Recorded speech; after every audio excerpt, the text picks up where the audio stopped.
ನಮಸ್ಕಾರ ಸ್ನೇಹಿತರೆ, ನಮ್ಮ ಮಧುರ ಸುಧೆ ಚಾನಲ್ಗೆ ನಿಮಗೆ ಸ್ವಾಗತ. ನಾವು ನಿಮಗಾಗಿ ಕೃಷ್ಣ ಸಂದೇಶವನ್ನು ಒತ್ತು ತರುತ್ತಿದ್ದೇವೆ.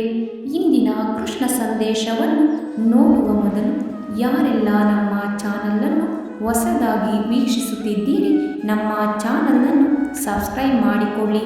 ಹಾಗೆಯೇ ಬೆಲ್ ಬಟನ್ ಒತ್ತುವ ಮೂಲಕ ನೋಟಿಫೈ ಆಗಿರಿ. ಇಂದಿನ ಕೃಷ್ಣ ಸಂದೇಶವನ್ನು ನೋಡೋಣ.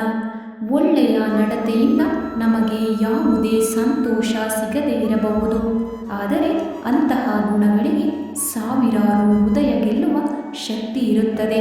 ಹಾಗಾಗಿ ಒಳ್ಳೆತನದಿಂದ ನಾವು ಬದುಕೋಣ.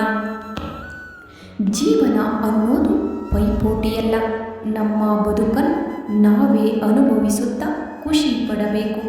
ಇನ್ನೊಬ್ಬರಿಗೆ ಹೋಲಿಸಿ ಇರುವ ಸುಖ ಕಳೆದುಕೊಳ್ಳಬಾರದು. ಹಾಗಾಗಿ ಇರುವುದರಲ್ಲಿಯೇ ಸುಖ ಪಡಬೇಕು.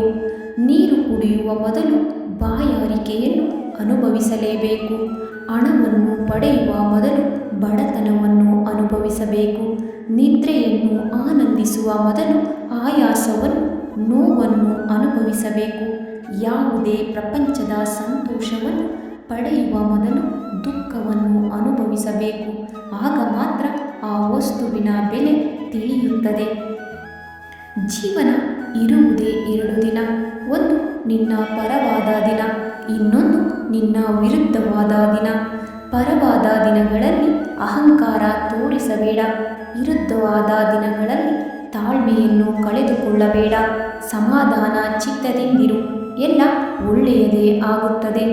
ಯಾವಾಗ ನಿನಗೆ ಶತ್ರುಗಳ ಸಂಖ್ಯೆ ಜಾಸ್ತಿ ಆಗುತ್ತದೆ, ಅಂದು ನೀನು ನಡೆದ ದಾರಿ ಸರಿಯಾಗಿದೆ ಮತ್ತು ನಿಖರವಾಗಿದೆ ಎಂದರ್ಥ. ಯಾವುದಕ್ಕೂ ಭಯಪಡಬೇಡ. ಯಾರ ಜೀವನ ಕಷ್ಟವಲ್ಲ, ಹಾಗಂತ ಕನಿಷ್ಠವೂ ಅಲ್ಲ. ಜೀವನದಿಂದ ಓಡಿ ಹೋಗಬೇಡ. ಅದನ್ನು ಎದುರಿಸಲು ಧೈರ್ಯದಿಂದ ಜೀವನ ಸಾಗಿಸು. ಆಗ ಕಷ್ಟ ತಾನಾಗಿಯೇ ಎದರಿ ಹಿಂದೆ ಸರಿಯುವುದು.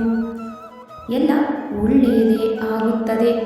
ಬದಲಾವಣೆಗಳಿಗೆ ಹೆದರಬೇಡ.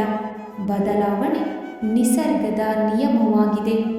ನೀವು ಬದಲಾವಣೆಗಳಿಗೆ ಸದಾಕಾಲ ಸಿದ್ಧವಾಗಿರಬೇಕು. ನೀವು ನಿಮ್ಮ ಕರ್ಮಗಳ ಅನುಸಾರವಾಗಿ ಮುಂದೆ ನೀವು ಶ್ರೀಮಂತರು ಆಗಬಹುದು ಅಥವಾ ಭಿಕ್ಷುಕರು ಆಗಬಹುದು. ಜೀವನದಲ್ಲಿ ನಡೆದು ಹೋಗಿರುವುದನ್ನು ಸರಿಪಡಿಸಲು ಪ್ರಯತ್ನಿಸಬೇಡ. ಅದು ಅಸಾಧ್ಯ. ಮುಂದೆ ಆಗಬೇಕಾದದ್ದನ್ನು ಸರಿಯಾದ ರೀತಿಯಲ್ಲಿ ಯೋಚನೆ ಮಾಡು. ಅದು ಖಂಡಿತವಾಗಿಯೂ ಸಾಧ್ಯವಾಗುತ್ತದೆ. ಕಳೆದುಕೊಂಡಿರುವುದಕ್ಕಿಂತ ಪಡೆದುಕೊಂಡಿರುವುದನ್ನು ನಿರ್ಲಕ್ಷಿಸಬೇಡ. ಪಡೆದುಕೊಂಡಿರುವುದು ಕಳೆದುಕೊಂಡಿರುವುದಕ್ಕಿಂತ ಶ್ರೇಷ್ಠವಾಗಿರಬಹುದು. ಇದ್ದಿದ್ದರಲ್ಲೇ ಖುಷಿಯನ್ನು ಪಡುವುದನ್ನು ಕಲಿತುಕೋ. ಧನ್ಯವಾದಗಳು. ನಮ್ಮ ಪ್ರಯತ್ನ ನಿಮಗೆ ಇಷ್ಟವಾಗಿದ್ದಲ್ಲಿ ನಮ್ಮ ವಿಡಿಯೋಗೆ ಒಂದು ಲೈಕ್ ನೀಡಿ. ಹಾಗೆಯೇ ನಮ್ಮ ಚಾನಲನ್ನು ಸಬ್ಸ್ಕ್ರೈಬ್ ಮಾಡಿಕೊಳ್ಳಿ. ನಿಮ್ಮ ಅನಿಸಿಕೆ, ಅಭಿಪ್ರಾಯಗಳನ್ನು ಕಮೆಂಟ್ ಮೂಲಕ ತಿಳಿಸಿ.